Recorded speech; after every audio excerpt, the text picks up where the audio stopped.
Hi hello, ಇವತ್ತಿನ ವಿಡಿಯೋದಲ್ಲಿ ಹೊರಗಡೆ ಸಿಗುವಂತಹ ಕ್ರಂಚಿಯಾದಂತಹ ಪೀನಟ್ ಚಿಕ್ಕಿಯನ್ನು ನಾವು ಮನೆಯಲ್ಲೇ ತುಂಬಾ ಈಸಿಯಾಗಿ ಮಾಡ್ಕೋಬಹುದು. ಹೇಗೆ ಮಾಡಬೇಕು ಏನು ಹೇಳ್ಕೊಡ್ತೀನಿ. ಎಲ್ಲೂ ಸಹ ವಿಡಿಯೋನ ಸ್ಕಿಪ್ ಮಾಡಬೇಡಿ, ಪೂರ್ತಿಯಾಗಿ ನೋಡಿ. ಯಾರಿಗೆಲ್ಲ ಚಿಕ್ಕಿಯನ್ನು ಪರ್ಫೆಕ್ಟ್ ಆಗಿ ಮಾಡಕ್ ಬರಲ್ಲ ಅಂತೀರಾ, ಅವರು ಸಹ ಒಮ್ಮೆ ನಾನು ತೋರಿಸುವಂತಹ ರೀತಿಯಲ್ಲಿ ಟ್ರೈ ಮಾಡಿ.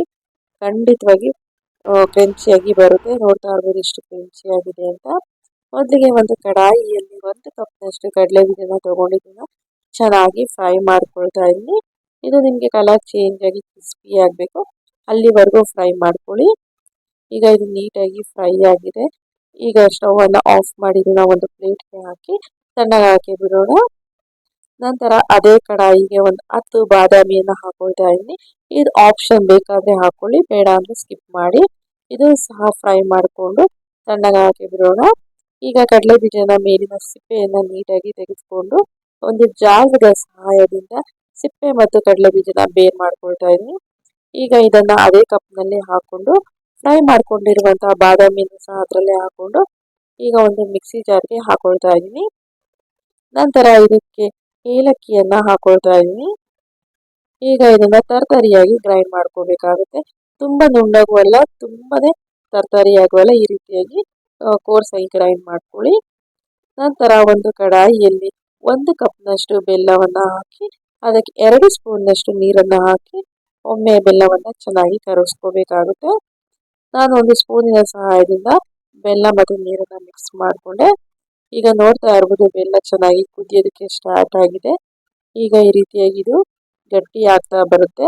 ಒಂದು ಬೌಲ್ನಲ್ಲಿ ನೀರನ್ನು ತಗೊಂಡು ಪಾಕವನ್ನು ಇದಕ್ಕೆ ಹಾಕೊಂಡು ಟೆಸ್ಟ್ ಮಾಡ್ತಾ ಇರಬೇಕು ಮಧ್ಯದಲ್ಲಿ. ಈ ರೀತಿಯಾಗಿ ಮೆತ್ತಗಿದೆ. ಇನ್ನೂ ಸ್ವಲ್ಪ ಅದು ಗಟ್ಟಿ ಪಾಕ ಬರಬೇಕು. ಇನ್ನೂ ಸ್ವಲ್ಪ ಹೊತ್ತು ಇದನ್ನ ಮೀಡಿಯಂ ಫ್ಲೇಮಲ್ಲಿ ಕುದಿಸ್ಕೊಳ್ಳೋಣ. ಈಗ ನೋಡ್ತಾ ಇರ್ಬೋದು ಮತ್ತೊಮ್ಮೆ ಈ ರೀತಿಯಾಗಿ ತೆಗೆದುಕೊಳ್ತಾ ಇದ್ದೀನಿ. ನೋಡಿ, ಈ ರೀತಿಯಾಗಿ ಇದು ಸೌಂಡ್ ಬರಬೇಕು, ಮುರಿದ್ರೆ ಕಟ್ ಆಗಬೇಕು. ಈಗ ಇದು ಪರ್ಫೆಕ್ಟ್ ಆಗಿ ಆಗಿದೆ. ಈಗ ಉರಿಯನ್ನ ಕಮ್ಮಿ ಮಾಡಿಕೊಂಡು ಈಗಾಗಲೇ ರುಬ್ಬಿಟ್ಕೊಂಡಿರುವಂತಹ ಕಡಲೆ ಬೀಜದ ಪೌಡರ್ ಏನಿರುತ್ತಲ್ಲ ಅದನ್ನ ಇದರೊಟ್ಟಿಗೆ ಹಾಕಿ ಮಿಕ್ಸ್ ಮಾಡ್ಕೋಬೇಕಾಗುತ್ತೆ. ಈಗ ಸ್ಟವ್ ಅನ್ನ ಆಫ್ ಮಾಡಿಕೊಂಡು ಒಮ್ಮೆ ಚೆನ್ನಾಗಿ ಮಿಕ್ಸ್ ಮಾಡ್ಕೊಳ್ಳಿ.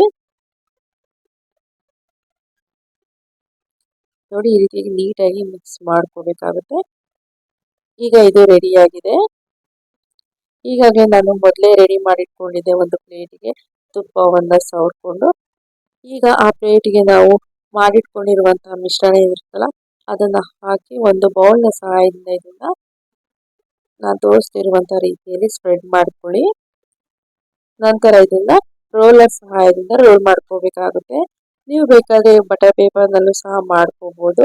ನಾನಿಲ್ಲಿ ಒಂದು ಪ್ಲೇಟ್ನಲ್ಲಿ ಮಾಡ್ಕೊಂಡಿದ್ದೀನಿ. ಈಗ ಸ್ವಲ್ಪ ಬಿಸಿ ಇದ್ದಾಗಲೇ ಇದನ್ನ ಕಟ್ ಮಾಡ್ಕೋಬೇಕಾಗತ್ತೆ. ನಿಮಗೆ ಯಾವ ಶೇಪಲ್ಲಿ ಬೇಕೋ ಆ ಶೇಪ್ನಲ್ಲಿ ಕಟ್ ಮಾಡ್ಕೊಳ್ಳಿ. ತುಂಬಾ ಚಿಕ್ಕ ಸೈಜ್ ಬೇಕಾದ್ರೂ ಕಟ್ ಮಾಡ್ಕೋಬಹುದು, ಇಲ್ಲ ತುಂಬಾ ದೊಡ್ಡ ಸೈಜ್ ಬೇಕಾದ್ರೂ ಕಟ್ ಮಾಡ್ಕೋಬಹುದು. ಈಗ ಇದನ್ನ ಕಟ್ ಮಾಡಿ ಒಂದು ಅರ್ಧ ಗಂಟೆಯಿಂದ 1 ಅವರ್ ಪೂರ್ತಿಯಾಗಿ ತಣ್ಣಗಾಗಬೇಕು, ಹಾಗೆ ಬಿಟ್ಬಿಡ್ಬೇಕಾಗುತ್ತೆ ಗಾಳಿಗೆ. ಈಗ ನೋಡ್ತಾ ಇರ್ಬೋದು ಒಂದು ಅರ್ಧ ಗಂಟೆಯಿಂದ 1 ಅವರ್ ಆದ್ಮೇಲೆ ತೋರಿಸ್ತಾ ಇದ್ದೀನಿ ಎಷ್ಟು ಚೆನ್ನಾಗಿ ಬರ್ತಾ ಇದೆ ಅಂತ ಎಲ್ಲಾ ಚಿಕ್ಕಿಗಳು. ನಿಮ್ಗೆ ಹೊರಗಡೆ ಸಿಗುತ್ತಲ್ಲ ಅದಕ್ಕಿಂತ ತುಂಬಾನೇ ಟೇಸ್ಟಿ ಆಗಿರುತ್ತೆ ಅಂತಾನೆ ಹೇಳ್ಬೋದು.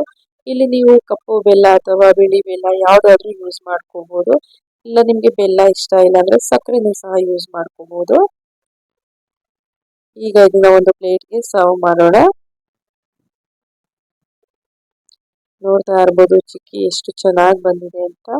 ಬೆಲ್ಲ ಮತ್ತೆ ಕಡಲೆ ಬೀಜ ಏಲಕ್ಕಿ ಹಾಕಿರೋದ್ರಿಂದ ತುಂಬಾನೇ ಹೆಲ್ತ್ಗೆ ಒಳ್ಳೇದಂತಾನೆ ಹೇಳ್ಬೋದು. ಎಷ್ಟು ಕ್ರಿಸ್ಪಿಯಾಗಿ ಬಂದಿದೆ. ಟೇಸ್ಟ್ ಮಾತ್ರ ನಿಜಕ್ಕೂ ಆಸಮ್ ಆಗಿತ್ತು ಅಂತಾನೆ ಹೇಳ್ಬೋದು. ಈಗ ಇದನ್ನ ಒಂದು ಬಾಕ್ಸ್ಗೆ ಹಾಕಿಟ್ಕೊಳ್ತಾ ಇದ್ದೀನಿ. ನೀವು ಬೇಕಾದ್ರೆ ಇದನ್ನ ಸ್ಟೀಲ್ ಬಾಕ್ಸ್ಗಾದ್ರೂ ಹಾಕೋಬಹುದು, ಇಲ್ಲ ಈ ರೀತಿಯಾಗಿ ಪ್ಲಾಸ್ಟಿಕ್ ಬಾಕ್ಸ್ನಲ್ಲಾದ್ರೂ ಸಹ ಹಾಕೊಂಡು ಮೇಲೆ ಕವರ್ ಮಾಡಿ ಇದನ್ನ ತುಂಬಾ ದಿನ ಸ್ಟೋರ್ ಮಾಡಿಕೊಂಡು ಡೈಲಿ ಒಂದೊಂದಾಗಿ ತಿನ್ಕೊಂಡು ಬರ್ಬೋದು. ಈ ವಿಡಿಯೋ ಇಷ್ಟ ಆಗಿದೆ ಅಂತ ಅನ್ಕೊಳ್ತೀನಿ. ಇಷ್ಟ ಆಗಿದ್ರೆ ನಿಮ್ಮ ಫ್ರೆಂಡ್ಸ್ ಮತ್ತು ಫ್ಯಾಮಿಲಿ ಮೆಂಬರ್ಸ್ ಒಂದಿಗೆ ಶೇರ್ ಮಾಡಿ. ಇದಲ್ಲದೆ ನನ್ನ ಚಾನಲ್ನಲ್ಲಿ ಕುಕಿಂಗ್ ವಿಡಿಯೋಸ್ಗಳು, ಲಾಗ್ಸ್ಗಳನ್ನು ಸಹ ಅಪ್ಲೋಡ್ ಮಾಡಿದ್ದೀನಿ. ಅವುಗಳನ್ನು ಸಹ ನೋಡಿ ಕಮೆಂಟ್ ಮೂಲಕ ನನಗೆ ಹೇಗಿದೆ ಅಂತ ತಿಳಿಸಿ. ಹೀಗೆ ಎಲ್ಲ ವಿಡಿಯೋಗಳನ್ನ ನೋಡಿ ಸಪೋರ್ಟ್ ಮಾಡಿ. Thank you so much and bye.